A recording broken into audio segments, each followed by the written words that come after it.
So, hi there, Rob. Here we Hello, are Chris. again for another recording of the Proust podcast. I think this will be Proust number 5, won't it? Yes, I think it is. Yeah, we've Yeah. made it to number So 5. we have, which is remarkable. Well, it's remarkable because we didn't even expect to do number 1, did we? Let's Well, face that's it. it. Well, certainly not number The, 2, anyway. the accidental podcast. Yeah. Absolutely.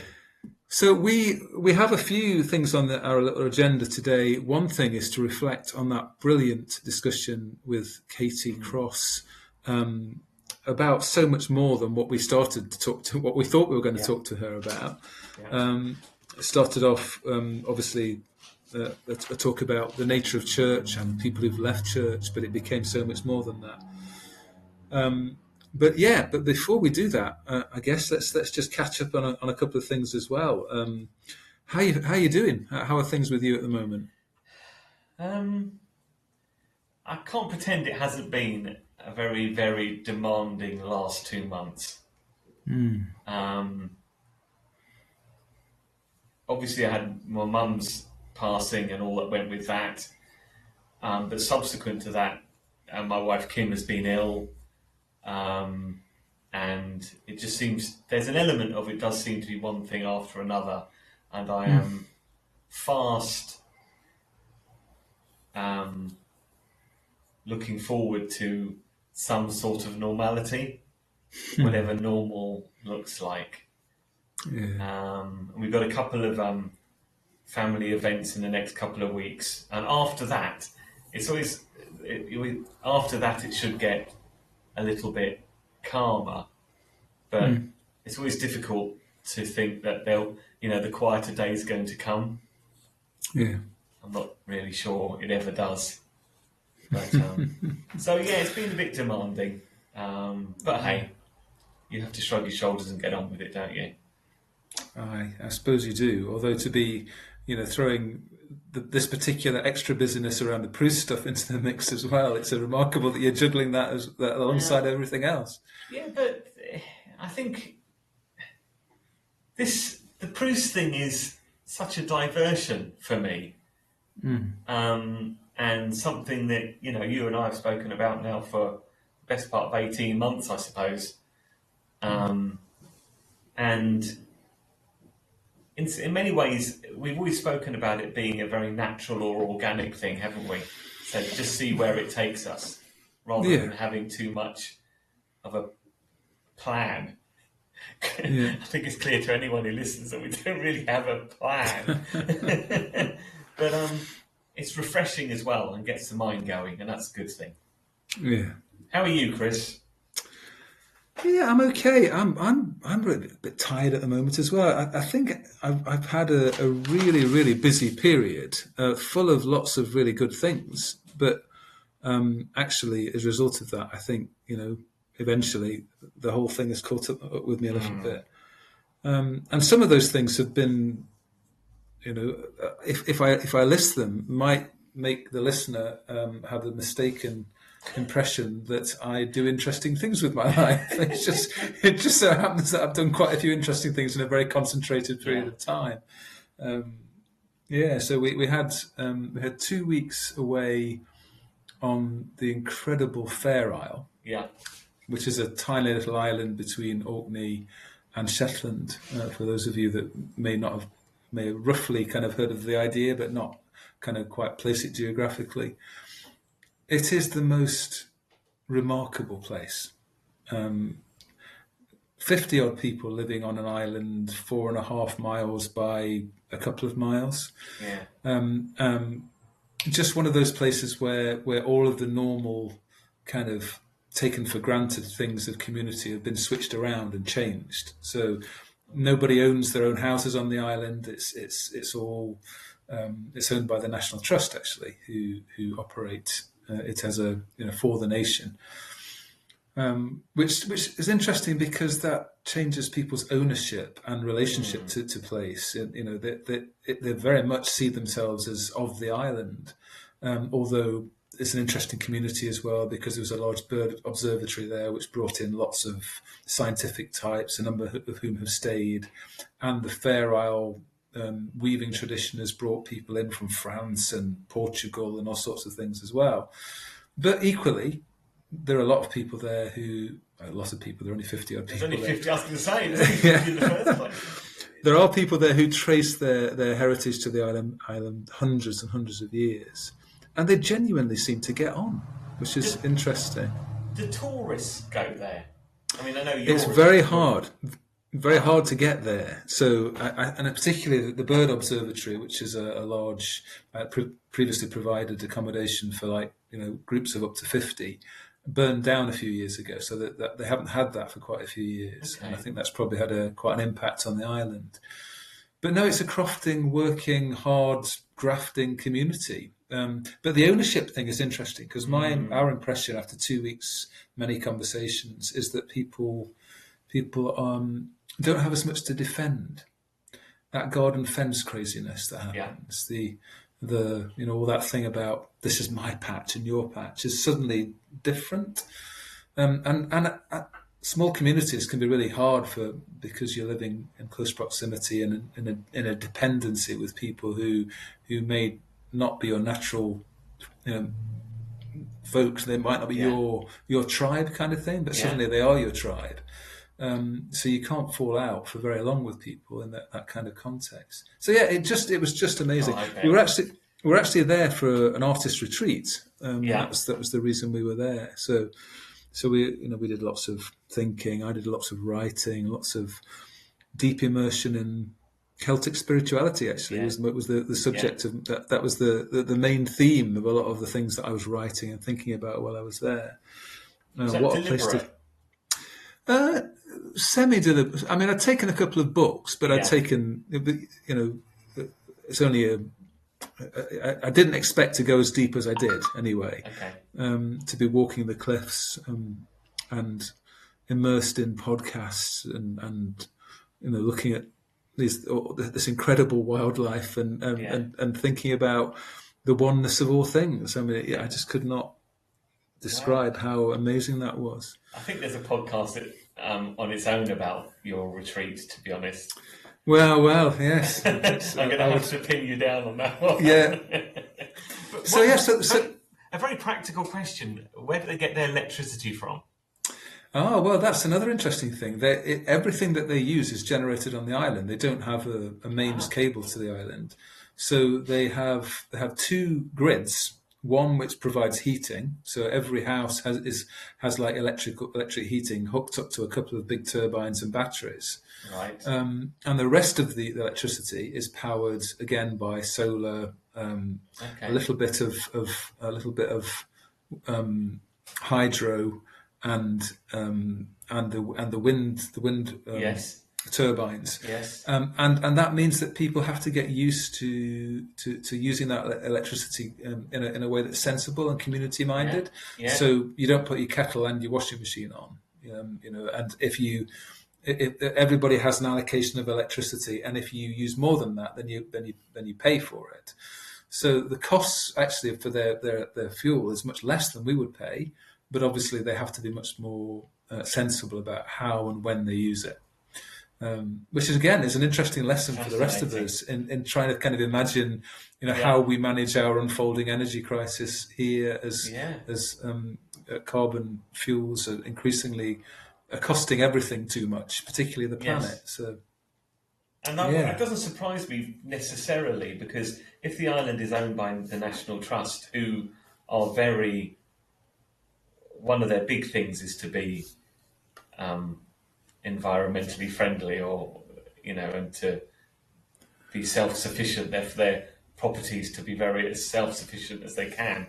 Now, you would say that, Rob, and you would think that, but there's another podcast to be recorded about the way the National Trust manages land, often to achieve like a stasis of a certain point of history. Grazing on open moor and burning heathlands in the past and all those sorts of things. Yeah. So I think you're right. The language is there, but sometimes the practices are not quite there. Yeah. And I think actually in this instance, they had no choice. I mean, it is they can't. No. There's no other way to get power to the island. Interesting parallel with quite a few Scottish islands as well, who places like the island of Egg, who own their their own island. The community owns the island, and they also have their own grid and use a similar kind of process of managing that power supply across. Anyway, yes, but I could talk about this for a long time because I find all of this stuff fascinating. Yeah. So so we got back, and I started immediately preparing for.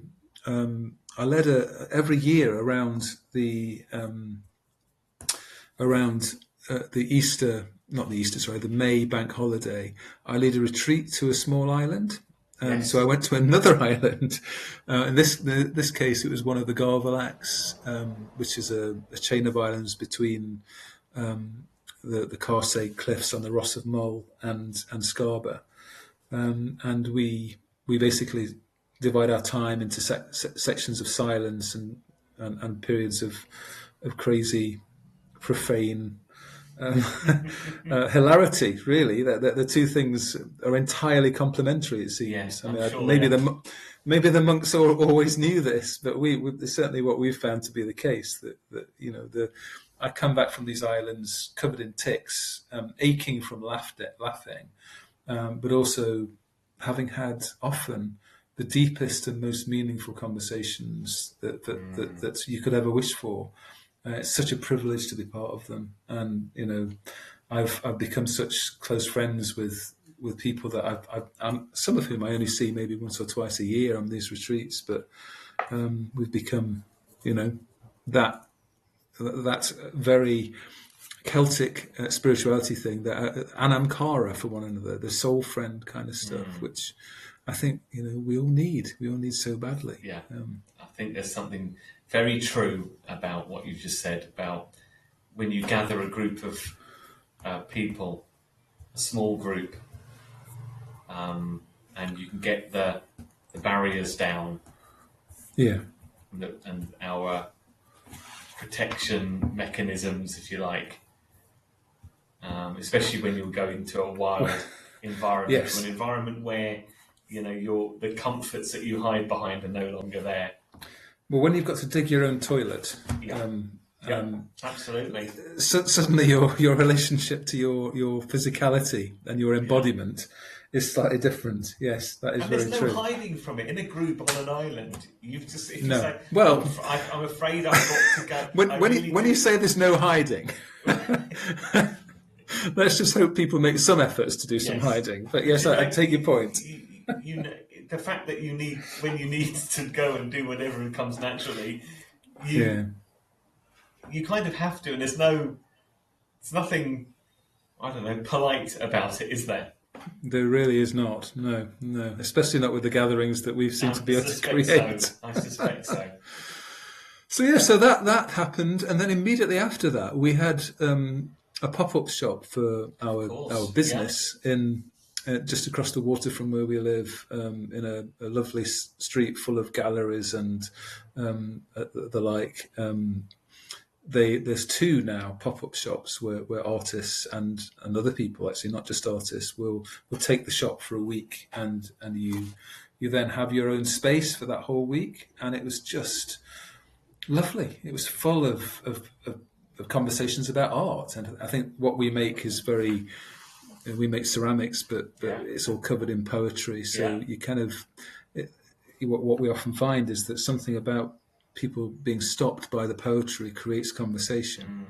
So I've had one of those after the other, and then we did a whole evening of poetry reading as well in the space, and so all of that was just really, really lovely. And I don't think I remember being so busy for quite a long time and yet unstressed. But having said that, I think I'm now tired. So maybe these things are always you can do them for so long, and then you need to take some rest. Yeah. So that's what I've been up to, which has been amazing. Well, it has been amazing, and honestly, if you'd ask me this same question in about 2 months' time, I'd probably say, I went shopping. I don't like to leave the house. It's scary when you have to go and interact with people.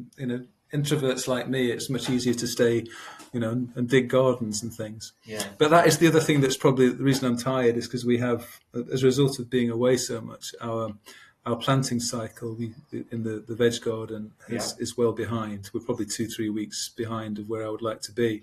So I've just been out feeding the midges this morning and trying to get some crops into the ground.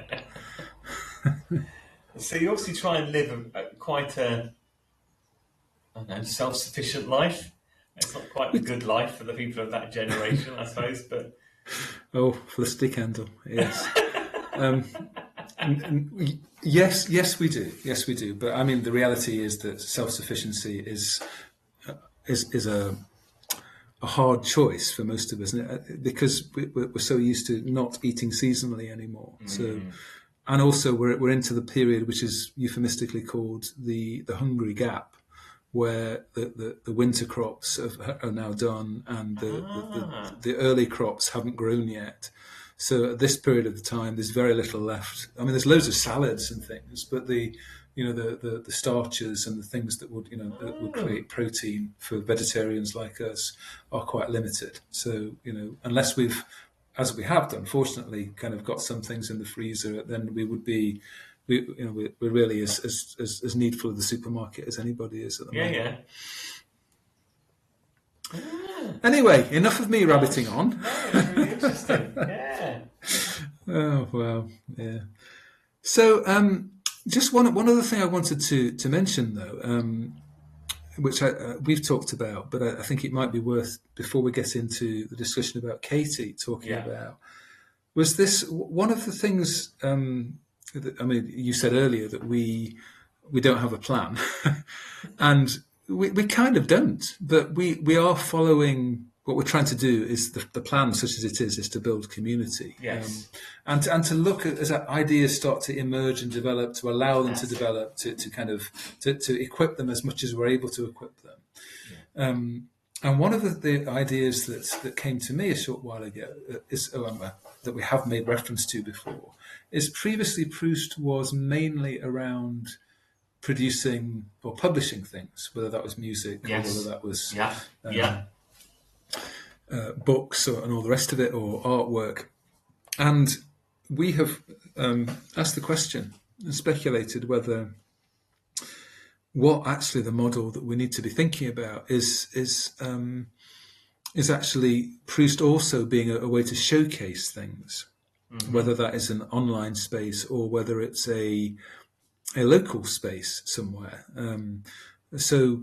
I'd been thinking about that for some time, and then had on one of my walks up the hills had this kind of like epiphany moment where I was reflecting on some of the things that I'd done, which I've enjoyed most, which has been mixes of poetry and music and art, and where you create a narrative using those three, or sometimes more than that, different art forms, and how powerful that can be in creating an open spiritual place for encounter.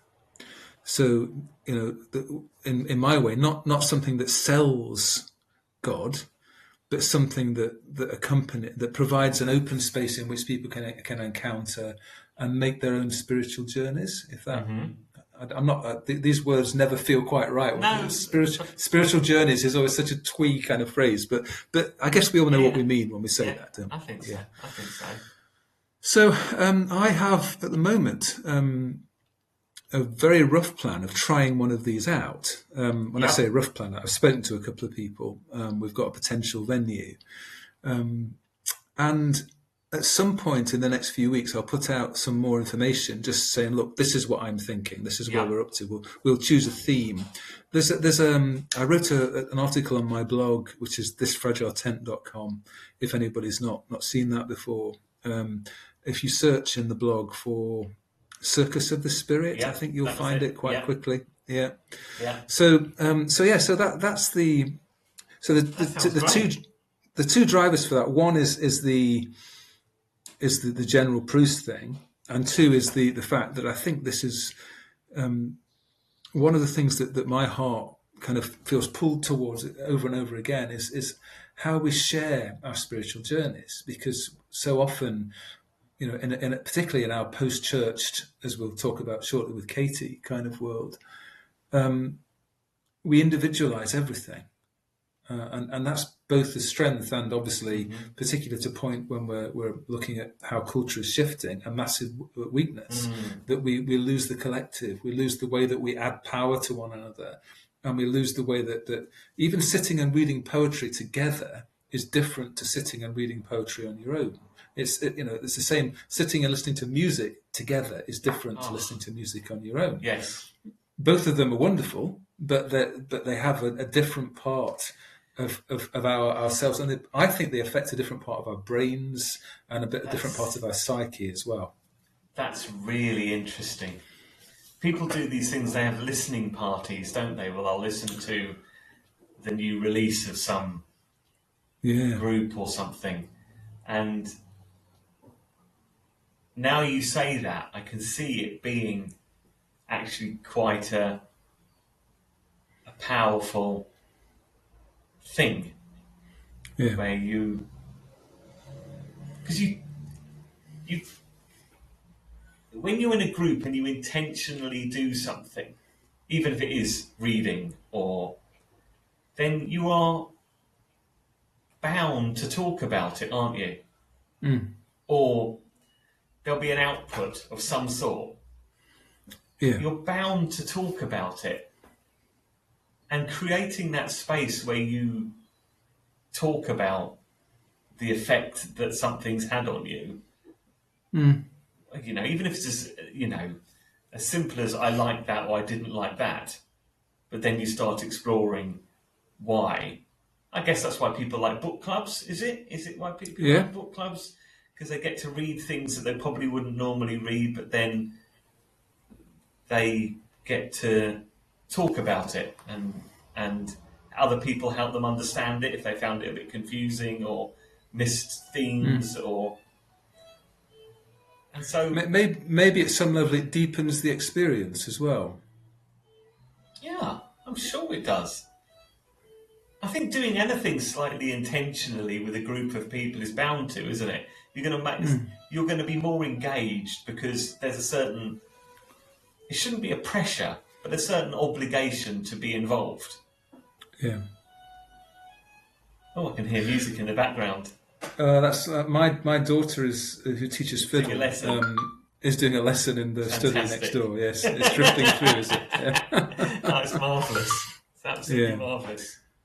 So I suppose that one of the questions about that, though, is how is that, or is that any different from what we would have done previously in the old alt worship world, or in creating, back to the labyrinth? It was just that, wasn't it? I mean, people were making individual journeys through a labyrinth, but the fact that they're doing it in a time when other people are also using and sharing that space, Yes. And I think probably not. No, I think in some senses it's exactly the same. The only difference, perhaps, is that it seems to me we are trying to do that in a way that's not selling membership to any particular organisation. We're not selling anything. We're encouraging one another to go deeper. That's what's in my head. Yeah. And also we're equipping those people who might have a gifting that would facilitate that deepening through art. We're looking to find ways of giving them both an excuse and a reason to use those talents for collective good. I think that's and maybe, as we say, that was always what Proust did, but in the past. It was almost like, those things were happening anyway, so therefore the materials were published on the back of what was already happening. Yeah. And it is entirely possible that those things are still happening and there are resources still being produced that we're unaware of.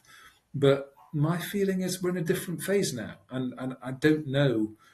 Yeah, so I guess for me it's about trying to create the spaces as well, and the community around the spaces, as well as just gathering the resources.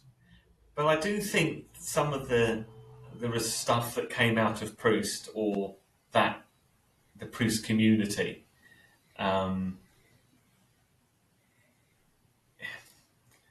it came out as a result of the activity that was going on, whether it be the alt worship or anything like that, or a creative space. then the liturgies or the poetry or the music, a sense came out of that rather than it was done. Rob, not that it would have been me, but Rob did something and then gave it to. Do you see what I mean? It was that Yeah. the other way around.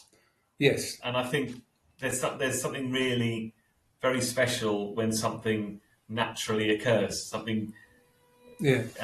grows out of something or is produced out of something. So if, for example, you're thinking of your circus, and you have a group of people who are exploring, creating, going deeper, whatever language, whatever comes out of it is unique and really full of meaning. It's already embodied with meaning, isn't it? Because of where it came from. Absolutely.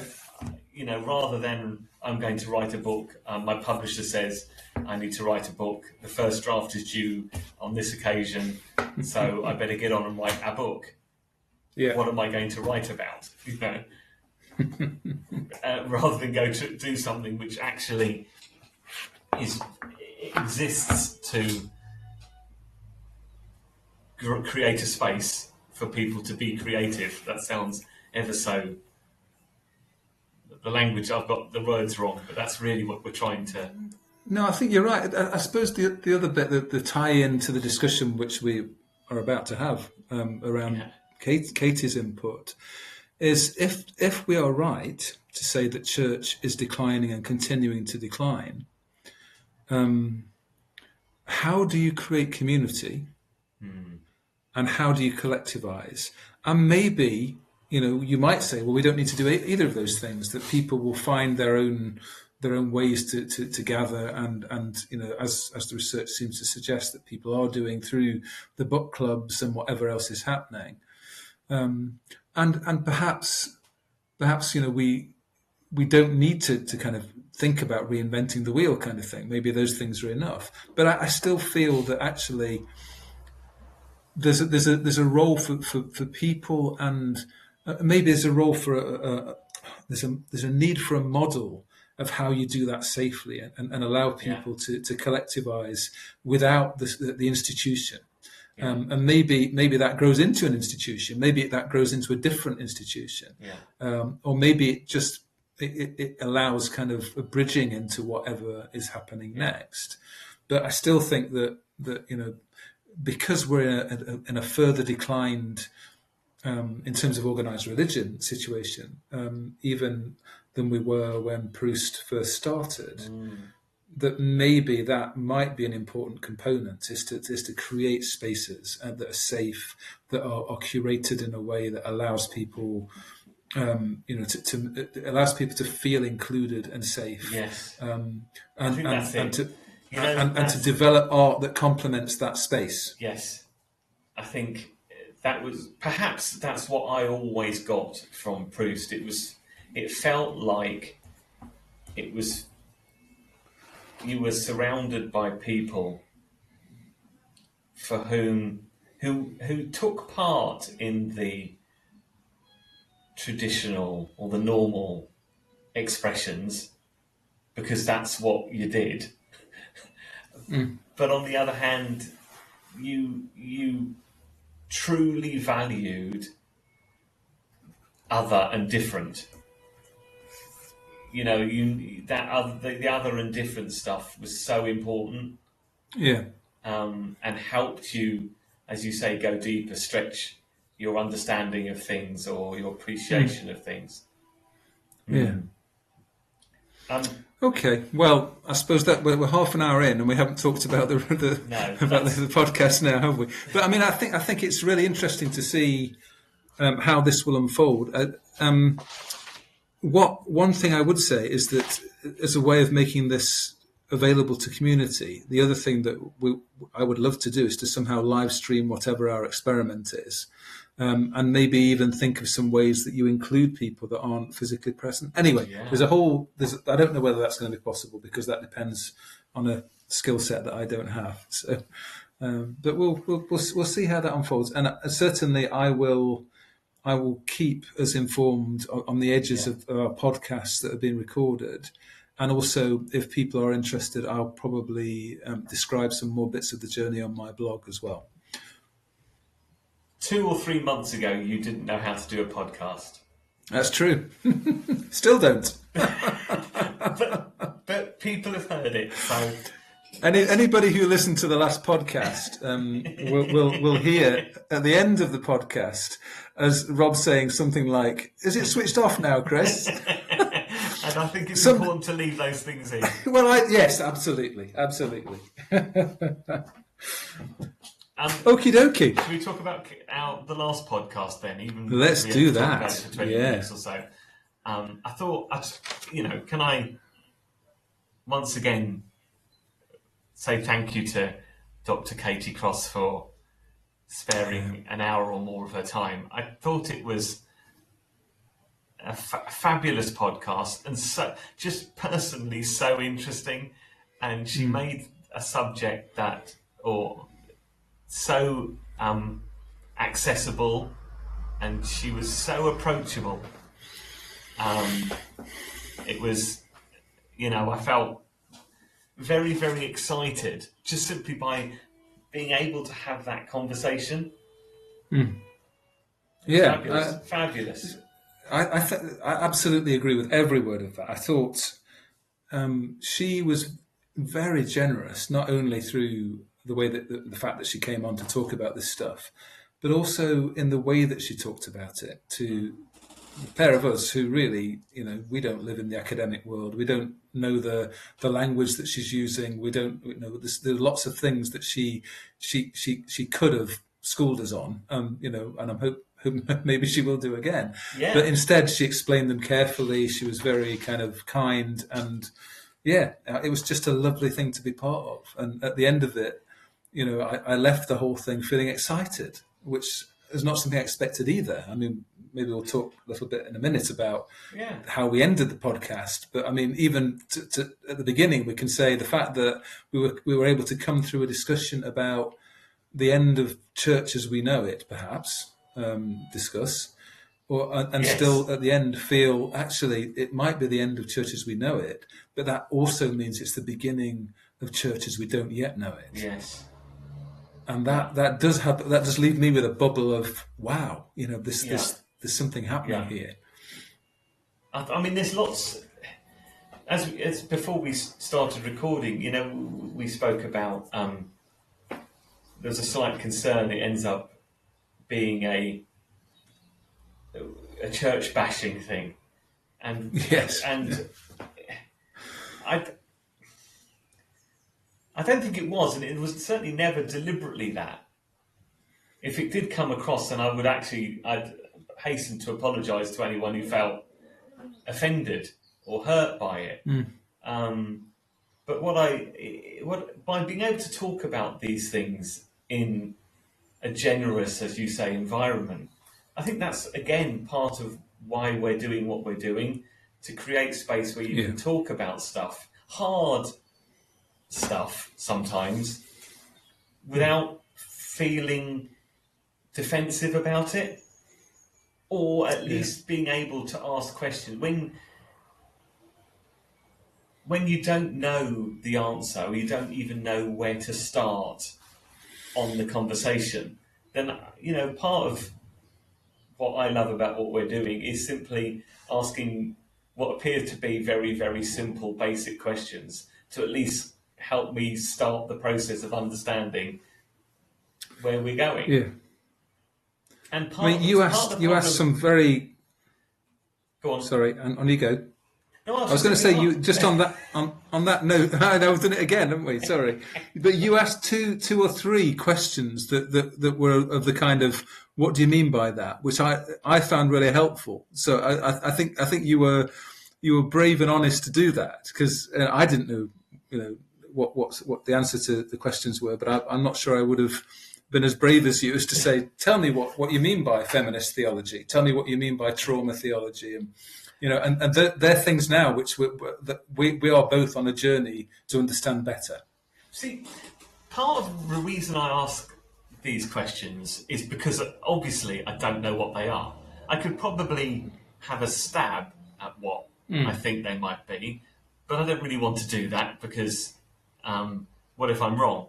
I'm already going off on a tangent. But also, part of me feels that so often you're in whatever group you're in, there feels like there are people who already know so much. And, the old expression, knowledge is power and all that. If there's an assumption that everybody knows a certain amount about the subject, and there'll be some people who genuinely will be sitting there going, I don't have a clue what you're talking about. This is completely outside of my knowledge or experience. But you're creating an environment where I daren't ask because everyone seems to know, and I feel like I'm the only person who doesn't know. And as a consequence, I already feel outside of this. And I don't feel like there's space to ask the question. And that's you've instantly hit the nail on the head. That's the problem, isn't it? We live in such a society where everyone thinks they know the answer. Yes, indeed. And people, anyway, there we go. So, yes. But I mean, in terms of that bit of the discussion, because I suppose that was us just asking Katie about her background, about where, what other areas of research that she's been working in, and it started off. Her first research was into the atheist church, which I had heard of before. I think I wrote a post on it on my blog, like I don't know, maybe 10 years ago or something like that, which was an interesting. Again, thinking about that discussion we've just had about Proust Collective or Proust Event or the Circus of the Spirit stuff. That the atheist church developed because a number of people wanted to do church but didn't want to do the God stuff. I wonder if what they didn't want to do was to do the God stuff in the way that the God stuff had done, or whether they were happy to let go of God altogether. But that was Katie's first area of research. That was her PhD research, I believe. Yeah, I think you're right. Yes. Yeah. That's another really interesting thing. Does traditional forms of church present God in a way, or is there a danger that traditional models can present God in a way that is a complete turn-off? And consequently, maybe the atheist church, because whenever you see, it's very difficult because we're already coming at it from a certain bias, aren't we? Yeah, I suppose. So you're sort of. I'm very conscious of judging what other people think. I don't want to judge what other people think, but I'm making a huge assumption. When you listen to atheists in the media, or they're often very, very. I want to say they come across as very. I'm either being defensive or they're very pushy. They're being very. They're often being very religious. Yeah, it is that. Yes, and I wonder what's in there. You want to beg what's in their background to make them as religious from their point of view as a very religious person is from a, I don't know, Christian point of view, if you like. And there seems to be there's a huge clash.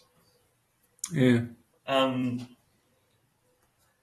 So, it's interesting. I suppose it takes us towards that trauma word, doesn't it? Which was another thing we talked about briefly on the pod, and it makes I would love to explore that more deeply as well, just from a perspective of someone who's been in and around the word trauma and how we might address trauma through most of my life, but never really seen that as an engine for spirituality, for good or ill.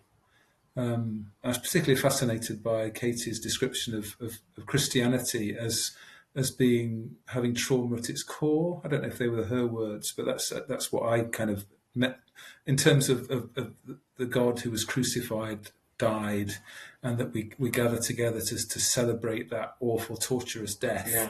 on a weekly basis through Mass or communion. Or Yeah. um, There's certainly a and, lot. She certainly said there's a lot of trauma or traumatic events mm, described throughout the Bible.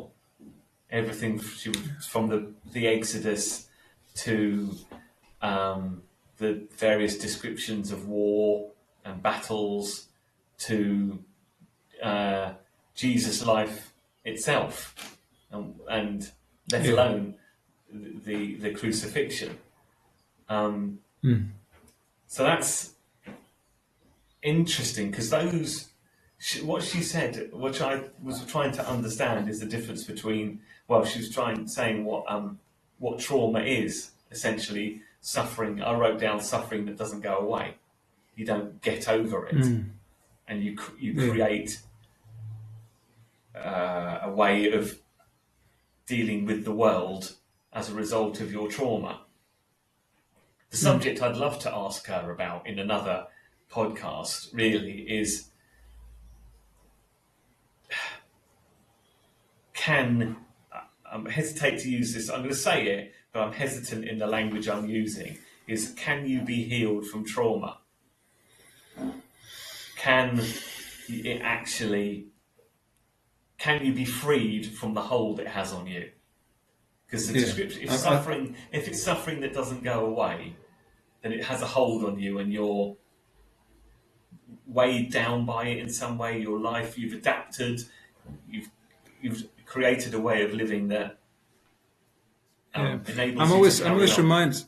I'm always reminded of that the Jesus line. Some demons only come out through prayer and fasting. Do you remember that? That I can't remember. Of course, I don't. My brain doesn't retain the verse and the chapter. But No, I'm but sure somebody it was the bit. I think it was the bit where the disciples were sent out to do acts of healing, and there was one particular demon possessed person that didn't respond to their ministrations, and so Jesus came and did the deed, and then said, "Well, the reason you're struggling is some demons only respond to prayer and fasting." So as if there's something about, I mean, there's a whole discussion there about, demon possession and what that means and how they understand that within the context of mental illness. And but beyond that, there's also something about the journey for these things that in my head that we expect in some forms of church kind of deal in kind of one-off events, don't we? As if that sorts things out. Yes. Whether that's I'm glad you said that, because I think. Whereas the reality for most of these things is that you walk with them, and you there may be breakthroughs in the sense of realization and someone finally hearing, somebody finally listening, discovering people who are like you, who have had similar kind of damage and trauma, and all those things might be important.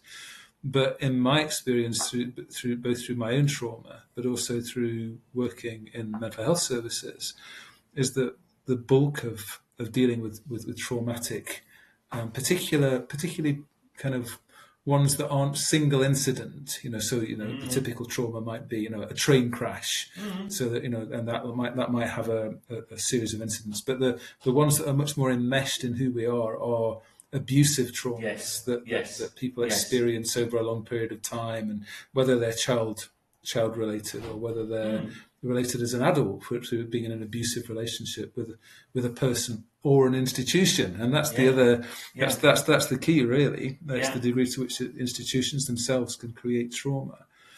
Those things they require prayer and fasting, or long-term engagement, or finding the right people to walk with, or all of those things of those. Yeah. I hang on to what Jesus said about being sent to set the captive free.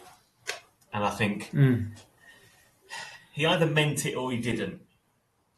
This is the things I always hang on to. If he didn't mean it, if it was just an expression that sounded lovely, then I genuinely would say the whole thing is rubbish. Yeah. You know what I mean? You go, forget the whole thing. But he said they came to set the. Now, what does that mean? Well, people have written tomes, I dare say, on what does it mean to set the captive free. But if it is part of the hold that that trauma has on me, then that sounds like something I'd like to believe in. There, does that? Yeah, I mean, I suppose one of the things that Katie seemed to be kind of talking about, but not quite getting into the grist and detail of, is the way that church itself is the source of trauma for particularly marginalised people, or particularly for women, particularly for black people, particularly for those who don't see themselves as like white middle class, married with 2 children kind of people, like you and I both are, Rob. Yes. I think I wrote there was she was talking about why people left churches and also what they found outside of church or the groups that they have joined or created outside of church. And I wrote down that they appreciate structure, which is really interesting, isn't it? It's not about being free. They do want a bit of structure. They want community. There's a common cause, but they are out there looking for more. I wrote down more inclusive inputs, which I think was just meant get a broader range of inputs that perhaps weren't available or recognised or appreciated wherever you were. So there was. I think we picked up on this when we were talking to Katie, wasn't it? I thought that's all the stuff that the community of church should provide, and yet it goes clearly from her research, if nothing else, it goes wrong. Yeah. Well, one of the other questions we briefly touched on was the birth of Proust in the kind of emerging church discussions and the old worship discussions. It was arguably very white and very middle class and very male led. And I've thought a lot about that, both before and after the chat with Katie, and have often felt very conflicted about the whole thing, because I know who my friends were and they're lovely, and the fact that they're male or female is almost immaterial to me. But I have to acknowledge that because of who I am. Sorry, we'll just let your Lambretta friend drive by. I assume it's your end, not my end. I think it was, yeah. Yeah. The fact that I felt comfortable in those environments.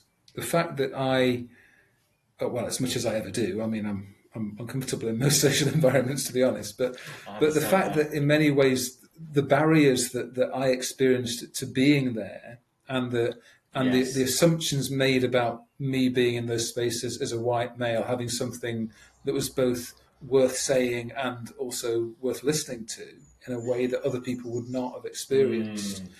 I find that quite devastating. As someone who, I was listening to another discussion recently about how white, left of centre, even progressive males are probably a greater burden to sort of a re-engineering of society towards being more open and inclusive than the kind of right-wing shock jocks who are racist and blatantly kind of prejudiced in that kind of way. Because the argument was going that actually we think, or I think, people like me think that we're okay. We've got it all sorted. We're fighting the good fight. We're liberating the captives. Whereas in reality, we are the sort of we fill the space and we define the space by our preferences and our experiences. Okay. Yeah. In a way that actually almost certainly stops other people having the ability to make that space, to bring the colour and flavour Yes. and variety to that we Yes. actually crave. Yeah. Yes. Yes. I hear exactly what you're saying. That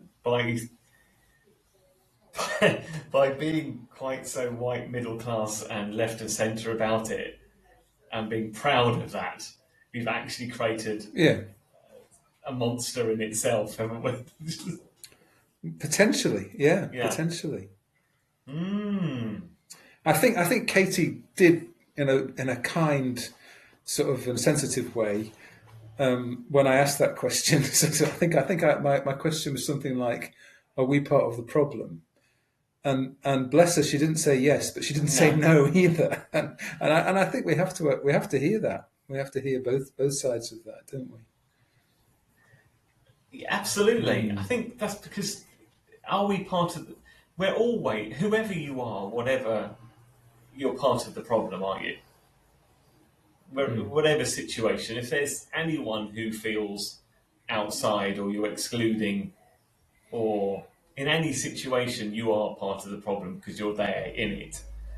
Yeah. I think at least being aware and being intentional about how you include people, and it's not just for the sake of it. You actually want their input, and their input being as valued as anyone else's. You don't Mm. just want them there. You want. I suppose I'm thinking. My mind went to the idea of having a creative space where you had a theme, Mm. and you wanted to, I don't know, explore that theme in a creative way. You could have everyone from someone who's never picked up a pen to write, or a paintbrush to paint, or a piece of clay to mould, to someone who does it for a living. Mm. And it's how you include those people in the same place Yeah. and say, Yeah. it's not for me to say whether your art is good, bad, or indifferent. I want to help you make the most of what you've got. Does that make sense? It does, but I suppose the better way I think to put that is it's not for us to decide alone which art should be included. That Yes. that we need to make sure that decision is being made by people who've had a lived experience of their art being excluded, for example. Yeah. That because one of the issues we will certainly have with if Proust becomes what we hope it will be, is to decide which should be included and which we should decide no, that's Yes. not for us. I mean, there will be a value judgment at the heart of that, Yeah. won't we? We think that is saying something important. We think that is of a quality that needs to be showcased or needs to be published, Yeah. because we think other people will be interested in it. So there's a lot in there that starts from a place of value judgment and starts from a place of privilege as well. That we are in the privileged position to be making that decision on behalf of who? On behalf of Proust, but in behalf of Yes. perhaps the community that gathers in and around Proust. Yeah. So there's a lot. Yeah. It's for that community, isn't it, to kind of be the judge, if you like. If not, judge is the wrong word. Yeah. I think. Yeah, go on. Sorry, come on. No, I'm sorry. I get these Jolly Robins, and my mouth starts making a noise, and I realise that I've stopped listening, and I'm there. So sorry about that, Rob. I've done that twice fine. now. No, not at all. Well, I'm just thinking about the question we asked before about. I think I'm probably on podcast 1, which was it might be that we're not the right people to do this, because it might be that the community that forms is has a a desire to take it to places that we're not comfortable with, Yeah. and in which case they do it, and that feels fine. But I guess one of the other things that, in the light of that discussion, that we really need to kind of maybe ask ourselves at some point, if not, lots of different points, is if our gathering is not diverse and doesn't give appropriate space to that diversity, if it doesn't create a welcoming that allows people from different, particularly marginalised groups, then it seems to me that we need to ask ourselves some very hard questions about what we're doing and how we're doing it, and whether we need to reshape that to put that in spaces where to be able to create spaces and to create contacts outside of our comfort zones. Yes, I think maybe. Yeah, absolutely. No, I agree. I think that's entirely valid and absolutely true. I don't. We've been conscious of that from the very beginning. I think I suppose we can only take it as far. I think you and I, to some extent, can only do our best to create that environment. Yeah. But at the moment, we're still in that kind of very formational space of us putting these things out there, trying to reach people who are interested, and I think we're expecting that takes a while. Yeah, I think so. Do you want to talk about? Well, I see time is marching on, and do you want to talk about the group pod? I do. Yeah, I think this might absolutely be the right time to do that. Well linked. Yeah. The next podcast. That one in, eh? Yeah, well done. The next podcast that we're going to record, which will be, I think we've decreed the time of Thursday, the 7:00. So next Thursday, a week today at 7:00. There's already been a shout out on the Facebook group to see if, but obviously we would make that invitation beyond the bounds of that Facebook group at the moment. If you're really interested in where we've got to so far, if some of the things have chimed with your own journey, and I guess in the light of this discussion, particularly if you've previously felt excluded from this kind of conversation for whatever reason, we would love you to be part of a group chat that we will record and just put out on this podcast. My current plan is that we record that using Zoom, because there's a bit more flexibility in terms of the way that we can share documents and details and things via Zoom than there is by our podcasting software. And what we'll do is we'll have a series of questions and we'll just talk through them. And already we've hit the problem. There's a couple of people in the Facebook group who are in Australia, and if we have that podcast recording at 7:00, that means it'll be 4 a.m. at their time.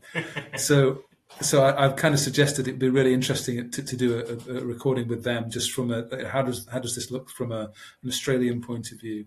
Particularly, I mean, in some senses, you would think that they would have some interesting things to do from an Indigenous kind of Australian perspective as well, and how some of these discussions around spirituality and exclusion and inclusion are playing out in Australia, of which we know that discussion is polarised in the way that it is most parts of the world.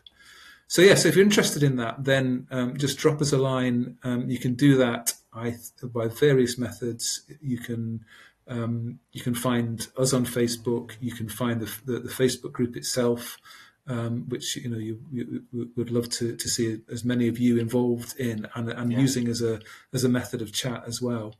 Yeah. And also we would, if in doubt, you can use my blog, which is thisfragiletent.com. There's loads of ways to contact us, so please do that. And we really want to make that chat as just as reflective and as where are people up to, kind of as we possibly can. Good. Is that did I say everything with that? I think right. I think so. I think that sounds good to me.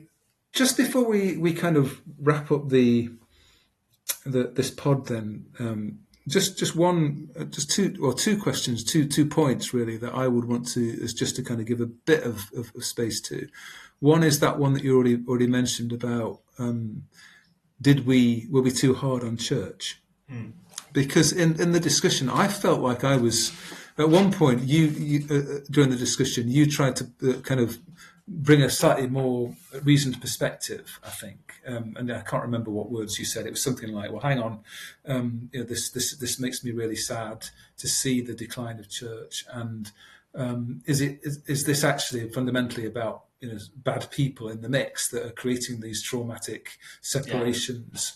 And I said, "Well, no. I think it's. I think institutions can also bring that damage," was what I said, but. I mean, how do you reflect on that discussion now? Yeah, I think it's both and. I think an institution, whether it be a community group or a business, can take on a personality, does have a culture, and the people within it can reflect that culture for better or worse. I think ultimately it is an individual or a person who says the thing is the final straw, if you like, to someone, which causes hurt or suffering, or at worst, does something which creates trauma. I think, but I do accept that the way an organisation is set up can allow that. I think Katie drew my attention to the fact that it is very patriarchal, very male dominated, very white, very, all of those things, the traditional church. I know there are always exceptions to everything, and we're making general observations. And if these things are deeply embedded in an institution, and they are deeply embedded. They've been there for hundreds of years. This particular approach, then. Yeah, that would suggest that is. I mean, when we asked her, she said she thinks that the thing needs to fall apart. You asked the question, does it just need renewing or reforming? And she sort of hesitated, I think, to the point where she said, "Well, I'd rather think it needs to fall apart or be taken apart, be dismantled." I think she said something like, "I'm not frightened." Or something like that. If it did, and I think that actually made me sit up. Sit up and take notice. One of those things you go, "Oh, really? Is that what would it be like if the traditional model is no longer there, or does church need to do to break that down? I mean, really break it down." Yeah. It's interesting because that point where she said that, I felt a real kind of relief, because it felt like so much of my church experience in the last 30, 40 years has been pushed in the direction of saving church for the sake of saving God, almost. That was our job, was to kind of somehow sustain the institution of church by bringing people to the door, by filling the pews. The ultimate kind of thing that we longed for many a year was this thing called revival. Which is when the pubs would empty and the churches would be full. And I mean, what we would do with them when the churches were full, that's a whole different discussion. But that was what we prayed for. And even worse than that, it was like the revival hadn't happened because we hadn't prayed hard enough. Yeah. So somehow it was our responsibility and our fault to bring on this kind of this event where churches were finally vindicated and finally proved right by a God event. So to hear someone like Katie in the wake of all that, the wake of the different attempts to sustain and make and refresh and bring new flavors into church, to hear her say, "Well, I wouldn't be sad to see it go." Yeah. It was both. I mean, oof, yeah, there was a real. She was vocalizing something which I had been allowed myself to think, but hadn't actually said. Yeah, I think. Yeah, that's it. It really deserves proper reflection when someone says something like that, doesn't it? Ultimately, I think my reaction now is it makes me very sad to think that we are, whatever community we're in, to be honest, we can sometimes be very careless with the person in front of us.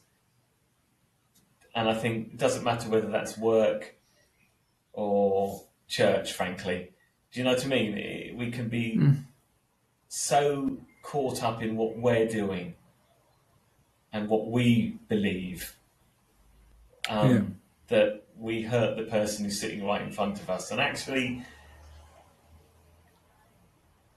it's probably, maybe it's just somehow even worse when that happens in a setting where it really, really shouldn't. Does that make sense? It does. It does. I mean, and I think my reaction is sadness that we allow that, and we don't stand up more strongly. That those people we don't stand up strongly enough against that sort of behaviour. We for too long accepted it, let it go, said, "Oh, that's just the way Rob is," that sort of thing. He doesn't mean it. Well, he bloody well said it. Sorry, what I mean.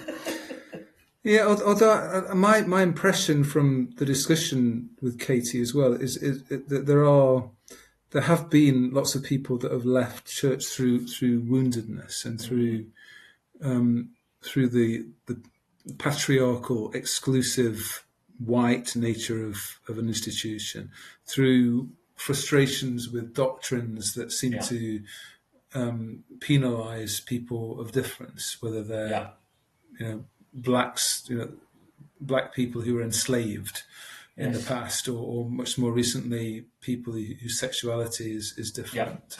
And we can't get beyond the hold of the theology, which kind of pushes us towards an unloving position. The two things. Sorry, on you go. No, you're not. No, she said that those who have left the church is a very diverse group. Yeah. Which makes me wonder if you can put the other opposite side of that. Then that suggests that those who are left are less diverse. Do you see what I mean? I wonder what research there is about that. I wonder whether that is true. I don't know. I mean, I'm sure somebody would be able to tell us. But and then she said that we don't, or we need to, give people credit for their own intelligence. And I thought that was really quite revealing. That people are very capable of going out there, and it's even more so, I suspect, in this day and age where you can get information or you can get different voices or inputs very easily. But giving people credit for their own intelligence to go out there and to meet people or do things, I think it's got to be so important. This is where we start to turn from the sadness that I guess you referred to, and I also feel still, about the ending of something that has been vitalising and precious to me in the past, which is the formal church reform. The end of which we still see happening apace, towards so what? What does that mean for people's journeys now? How do and I think you were right. I think the phrase was, well, we need to give people credit for. That was what her research seemed to be showing, is that actually rather than an end of religious experience Yes, or faith that was it. experience or Yes, it was spirituality, that people were finding all sorts of ways to express that that were just as vital and central to who they were Yes. as what church used to be. Yeah. Except it was not formalized. It wasn't clubbed Yes. in the way that the church becomes a club. It was much more perhaps ephemeral and free flowing, and probably more suited to the way our culture is heading. Perhaps I don't know. But I suppose you also said recently or earlier, just in terms of we all have friends who are still working hard within church. I've had at least 2 or 3 conversations of that ilk with friends of mine who are ministers in the last couple of weeks, who are just lovely people, and they're she said just, that lots of my. She said I've got lots of friends who are in friends who yeah. Yeah. And I That's know right. I've got friends who are ministers as well, and I know how hard they work, and I know how they care for the community that they are bound to, if you like. I know that they put their heart and soul into it, everything. And I suppose what I would want to say to them, if any of them are listening to this, is that I personally deeply value what you do. That I love my friends deeply who are still putting themselves in that difficult gap and going again and again to a situation where they're trying to help an often aging remnant of people that are just trying to form community that matters and that is meaningful, within or without of the institution of church. And I certainly know ministers that are active in both areas. But also within that context, it's not that's not a job that needs to be done. It absolutely is. But, there is this still open question in my mind as to whether we can ever look to the next in the old, whether the old can actually ever fully birth the next. The old perhaps at best can respond to the next. Or in some cases, the old has to get to a point where it's so dysfunctional that the next is the only logical step beyond what was already happening. Perhaps I don't know. There might be something. Isn't there something that in the Bible about you can't pour new wine into old wineskins? I believe there is. I believe there is something in the Bible just about that thing. Yes, they do. They do. But maybe it's true. Maybe it's true. So one final question for both of us then is what do we think this means for Proust? That discussion, with Katie. What are we? How is that? Or do you feel that has kind of shaped our thinking around Proust and it at all? I think it reinforces perhaps something that we're at least aware of about inclusion and diversity and being aware. I think it again for me reinforced how easily you can slip into or go into your comfort zone without really being aware that you're doing it, and how you need to constantly be challenging yourself as to how open you really are. Do you really want these other inputs, or are you actually quite comfortable doing what you're doing? I mean, I think, I'd love to speak to her again and just go into some of these subjects perhaps a bit deeper, partly for my own interest, but I'd be very interested to know more about her research and what it tells. Well, because she's such a kind and giving person, we asked her after the recording if she would be happy to be involved further with whatever Proust is or whatever it becomes, whether it's of an interest to her, to be part of that journey. And she said yes. So it might be really helpful for us. She might well be involved in lots of ways. But one of the important ways that I would love to be able to kind of encourage is for us to be using her as a bit of a, let's talk this through. You know, are we getting this? Are we getting this right? Are we? Yeah.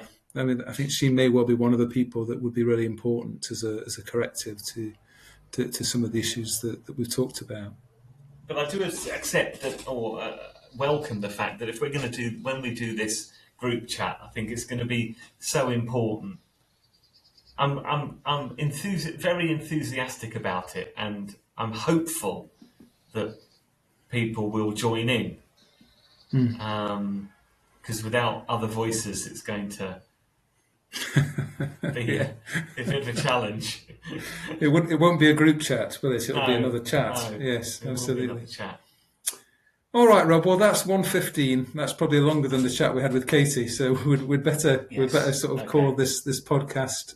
But I've really enjoyed that chat as ever. I think we've. I love the fact that we go from talking about fairly mundane stuff to really kind of deep, important things, and I love that. That's right where I'm at. So thank you for sharing that space. Well, with you me. said as much that when you went on your island camping, that's kind of how things go. They go from the mundane to the extreme to the profane to the deep. And maybe perhaps life should be a bit more like that rather than middle of the road all the time. I'm all for that. Yeah, let's do that. Okay, right. Well, thanks all the best, folks. Thank you. Cheers. See Bye. you next time.